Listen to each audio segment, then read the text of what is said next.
so for those to try to say that we are, for the president to make statements that our border is secure today is irresponsible.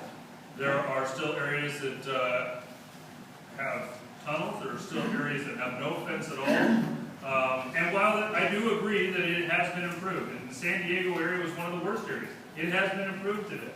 But you go to Arizona, you go to Texas, there are areas where it is wide open. We've got to fix the border. We've got to put greater security on the border. We've got to utilize, I think, some of the technology that we have over in Afghanistan to be able to do surveillance along the border.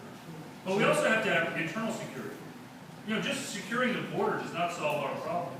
If we don't have internal security, if we don't have an E-Verify system, I want to know what our local unemployment level is.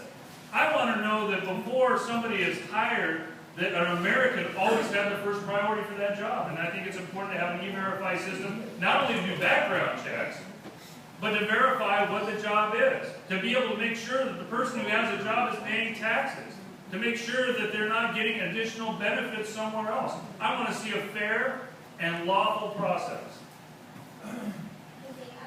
Would it be reasonable to say that, you just mentioned you want Americans to be hired first, would it be reasonable to say that most of the jobs that these, I guess, low-skilled people come in here, they're capable of work, obviously, and they're intelligent, but they don't have the skills, the jobs that they take, that the Americans you say are going to take those positions, aren't those people already employed, most commonly known as welfare?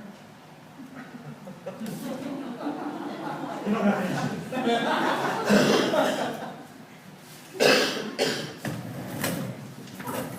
Okay, out of respect for those people who have already submitted questions on the cards, and because we can't be here all night, I'm going to ask Nate if there's any questions on the cards. So keep your hands down. Remember your question. So are you saying Dave can't ad-lib as he goes along?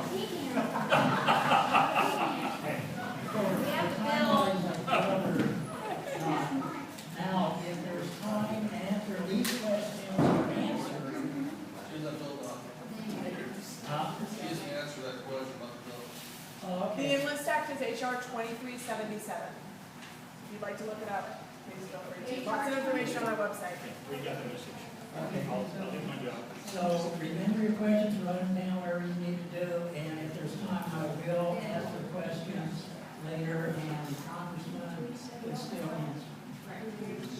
Obamacare is 90% mandatory and only 10% discretionary spending. If so, how can you stop the mandatory spending? I think that there's going to be an opportunity probably this fall to defund Obamacare. You know, we voted to repeal it 41 times, but we have to address it from a fiscal standpoint. So we're going to have the debt ceiling come up, the continuous resolution, our appropriations bill. We actually have the Senate, we're forcing the Senate to have a budget for the first time in 5 years now. So there will be some opportunities to address the funding mechanism for Obamacare. We've made no secrets about it. We don't like it. We'd like to kill it. We're going to continue to do our best to do that. Everyone should be exempt from Obamacare, not just Congress. Do you agree? If the Obama, That would be the same as killing Obamacare, yes. if the Obama administration bypassed Congress, what kind of control can they maintain over national standards? How did Obama's administration bypass Congress and rewrite FERPA, it's an acronym for something, to create a national database? And give a yes or no answer? I should ask this one first, right? Vote to defund all of Obamacare, yet fund the rest of government. Would you do that, yes or no? I am going to continue to work to repeal Obamacare. I don't like it. It's one of the things that I ran on. I think it's not only the wrong way for our government to go, but it's unconstitutional. I don't know how I can be any more clear than that. I've made it very clear. I don't like it. We're going to do everything we can to repeal it and get rid of it. Vote to annul the 75% Obamacare subsidy just granted to Congress and all the staff.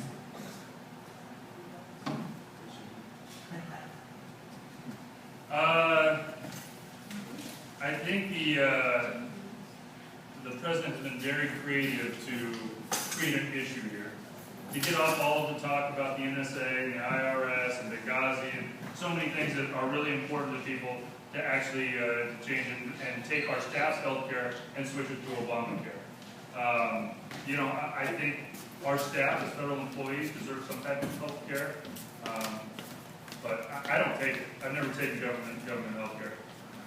Will you stand with Ted Cruz and Mike Lee and company on the defunding of healthcare and on standing for the Constitution for small government?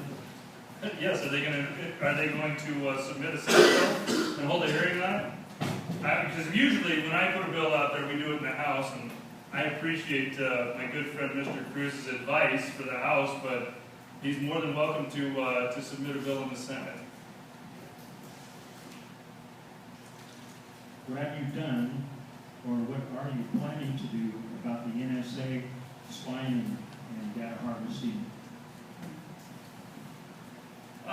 It's an issue that just started to come up. Obviously, this is one of those phony controversies that the president likes to talk about. I think the Homeland Security has gone well beyond what, I think it's like any big part of our bureaucracy.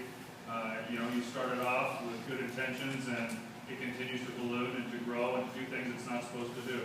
I think that the data, some of the data that they're collecting right now, they've got to prove why they need to collect and what their reasoning is. So the first thing we're doing is we're actually going back and doing some oversight over NSA to ask those questions. What data are you collecting, and what is your justification in the Constitution for collecting that data? Then I think depending on whether they can or decide not to respond on that, then we'll take it to the next level. But I don't believe that our government should be spying on us. What does the Second Amendment mean to you, and do you think California has violated the Second Amendment?